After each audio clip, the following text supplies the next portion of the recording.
Okay, in section 2.5, we're talking about quadratic equations. Now, an equation containing a second-degree polynomial is called a quadratic equation.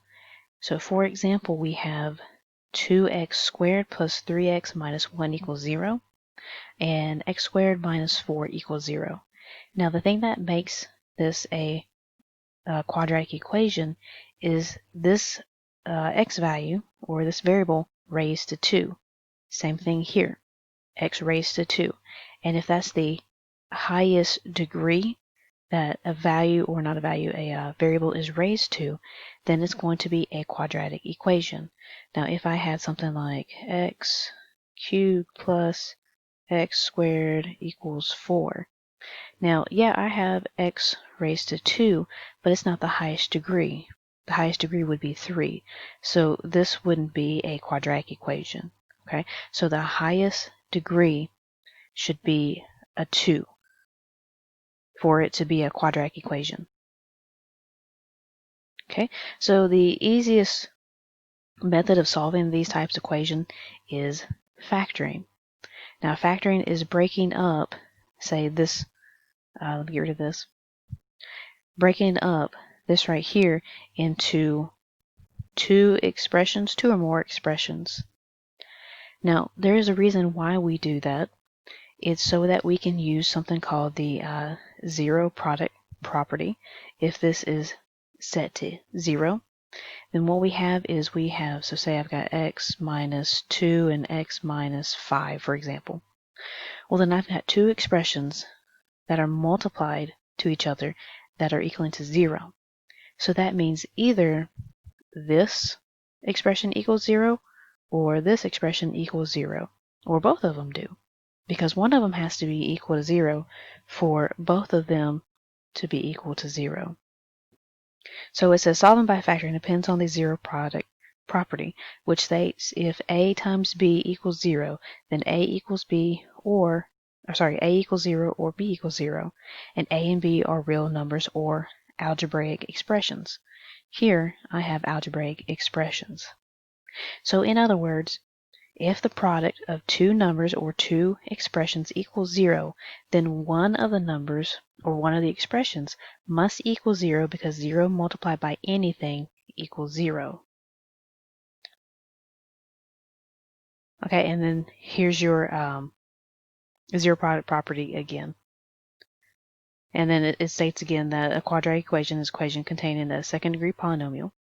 Now, the standard form for a quadratic equation is this right here. ax squared plus bx plus c equals 0, where a, b, and c are real numbers, and a cannot be 0. Because if a is 0, like here, well then this entire expression goes away, goes to 0, and then I'm left with x, or bx plus c equals 0, where this x is raised to 1, so that means that we have a linear equation instead of a quadratic equation. Now, for factoring, we're going to look at two types. We're going to solve quadratics by factoring with a leading coefficient of 1, and then a leading coefficient that is not 1. Okay, so we'll start with a leading coefficient, and that leading coefficient is the number right in front of the term with the highest degree. And since I don't have any numbers, that's just going to be 1. We assume it to be 1. Okay, so I have a leading coefficient of 1. So I need to break this down, or factor it, set it equal to 0. So it's already in standard form. Now what I'm going to do is I'm going to start with this 21. And I'm going to break it down into factors. So 1 and 21. Now I can't do anything with 1 plus 21 to give me a negative 4. So these won't work. I've got a 7 and a 3. Now I can work with 7 and 3 to somehow get me to negative 4. If I choose negative 7 plus 3, well, that gives me negative 4. Okay, so I have an x here, I have an x here. I need a negative 7 and a positive 3. Now when I multiply these two, I get negative 21, which is right here, But when I add these two, I get -4. Okay, so that's how you check to make sure that you have factored correctly. And then now I can use the zero product property because I have two things that are multiplied together and they equal to 0. So that means that x minus 7 equals 0, or x plus 3 equals 0. And then solve for x. So I'm going to add 7 to both sides here. X equals 7. Subtract 3 from both sides here. X equals -3. Now with all of these, I need to go back and check to make sure that both of these are correct. So 7 squared minus 4 times 7 minus 21 equals 0. So 49 minus 28 minus 21 equals 0. Well, -28 minus 21, that is 49.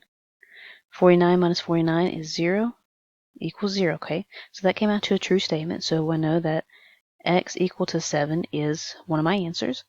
Then I need to go back and check -3. So -3 squared minus 4 times -3 minus 21 equals 0. So that's going to be 9 plus 12 minus 21 equals 0. 9 plus 12 is 21, minus 21 equals 0, so 0 equals 0. Okay, so my x equal to -3 will also be one of my answers. Okay, so let's look at this one. So again, I have a leading coefficient of 1. It's assumed to be 1 here if you don't have a number in front of it. So we'll do the same thing. Notice that this is in standard form. So I can go ahead and factor. So I'll put an x here, and then I'm going to take the 18 and break it down into factors. So 1 and 18. Now I can't use those two numbers to get to -9. So let's try 3 and 6. Now I should be able to get to -9 with this. If I use a -3 and a -6, that will get me to -9. Okay, so -3, -6. Now let's check it. -3 times -6 gives me +18. -3 minus 6 gives me -9. Okay, so I have factored correctly. Okay, so notice I've got two algebraic expressions multiplied together and they're equal to 0. So now I can use the zero product property. So I'll have x minus 3 is equal to 0, or x minus 6 equal to 0. Solve both of them for x, so add the 3. Over here, add 6, so x equals 6. And then make sure you check your answers. So we'll go 3 squared minus 9 times 3 plus 18 equal to 0. So 9 minus, that's going to be 27, plus 18 is equal to 0. Okay, 9 minus 27, that's -18, plus 18. Okay, so 0 equals 0. That checks out. So x equals 3 is one of my answers. And then I need to go back and do that for x equals 6. So 6 squared minus 9 times 6 plus 18 is equal to 0. So 6 squared is 36. Minus 9 times 6 is 54. Plus 18.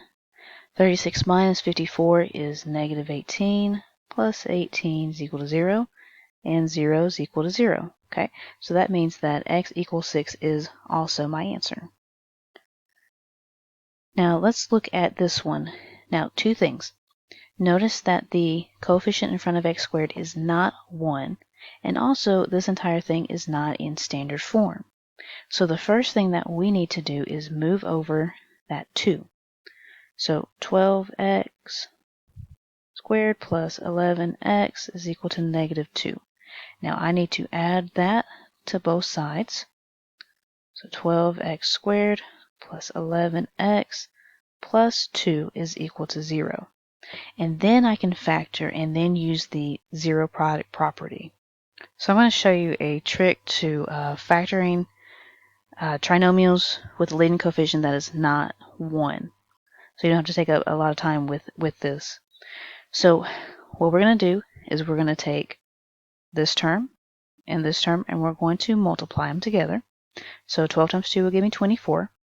And then what I'm going to do is I'm going to write x squared plus 11x plus 24 is equal to 0. And I'm going to factor this. Okay, so I'm going to take 24 and I'm going to break it into factors. And we're going to try to get to positive 11 for those factors. So what comes to mind is 8 and 3. Now if I have a positive 8 and a positive 3, that will give me to 11. So I'm going to factor this as x plus 3 and x plus 8. Now I'm going to go back and divide this term and this term by this coefficient, 12 and 12. We can simplify them down just a little bit. So I have x plus, and then take a 3 out of both of them, be 1/4. And then x plus, see, I can take a 4 out of both of those, be 2/3. Now what I'm going to do is I'm going to move this bottom term to the beginning. Move this bottom term to the beginning. So this will be 4x plus 1, 3x plus 2, and they should be equal to 0. And now I'm going to use that zero product property. So 4x plus 1 equals 0, or 3x plus 2 equals 0. Subtract the 1, so 4x equals -1, divide the 4. So x equals -1/4. Subtract the 2. 3x equals -2. Divide the 3. X equals -2/3. Okay, now we need to go back and plug them back into our original equation just to make sure that we haven't messed up anywhere in our calculations. So we'll do 12 times -1/4 squared plus 11 times -1/4 is equal to -2. So 12 times a positive 1/16 minus 11/4 is equal to -2. Okay, this is 12/16 minus 11/4 is equal to -2. Okay, now I can take a 4 out of the 12 and the 16, so I'm left with 3/4 minus 11/4 equals -2. Have the same denominators. So now I can have 3 minus 11 all over 4 equal to -2. 3 minus 11, that's -8/4. -8/4 is -2, so -2 equals -2. So x equals -1/4 is one of our answers. Now let's go back and check -2/3. So 12 times -2/3 squared plus 11 times -2/3 is equal to -2. Okay, so 12, that will be 4/9 minus, this will be 11 times 2, 22/3 is equal to -2. Okay, 4 times 12 will give us 48/9 minus 22/3 is equal to -2. I can take a 3 out of the 48 and the 9. That will give us 16/3 minus 22/3 is equal to -2. Okay, so 16 minus 22/3 is equal to -2. 16 minus 22 is -6/3 equal -2. -6/3 is -2, and that equals -2. So x equals negative 2/3 is also one of our answers.